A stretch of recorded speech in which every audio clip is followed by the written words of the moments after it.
กองไพ่ซ้ำป้อเป็นเผาเต่ากว่าเย้าปอตะลุหน้าก็ป้อเอาหลุดมันก่อนลุ่มลาเย้าเจ้าเฮาแต่นางเฮ็ดสางแทง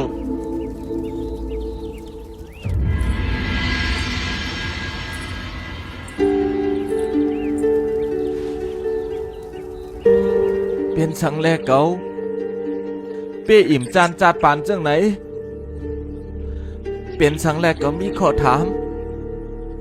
เพราะว่าเฮาเตไลตายอยู่วันหนึ่งเฮาซ้ำเตเกิดมาเฮ็ดสังขันถาลงในสึงไรเย็นเป็นเผาเต้าลากเป็นสังแลเฮาไรเลี้ยงดูปุ่งนาเขา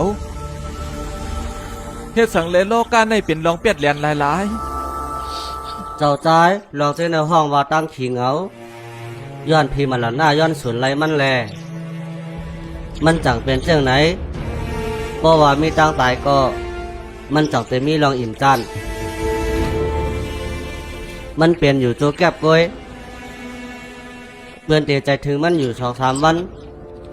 วายนั่นเปื่อนเตลืมมันตาลูน่าก็เตลืมใจมั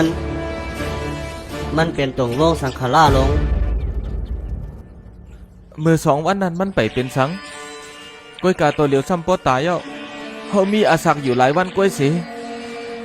เตไลตายเจ้าจ้ายกวนเฮาในอยู่จอมลองเต้ตั้งตายในมันเหมือนกลางวันตั้งลุกเลินแลหมอกกลุ่มเฮาเฮ็ดให้เขาเกิดอำไลมันเหมือนฟิงเป็นสภาวะหมอกกีเซแลขึ้นหงลงกว่าเจอพันมันซ้ำขึ้นงงมาเหมอหมอกกลุ่มเป็นมาตาให้ฝนตกพอฝนตกเย้าหมอกกลุ่มซ้ำหายลายกว่าพอหมอกกลุ่มอันเหมอเป็นมาฝนซ้ำขึ้นเตตกแทงกำพาก็มันอ่ำกึดมันสืบปั่นกว่าทางอยู่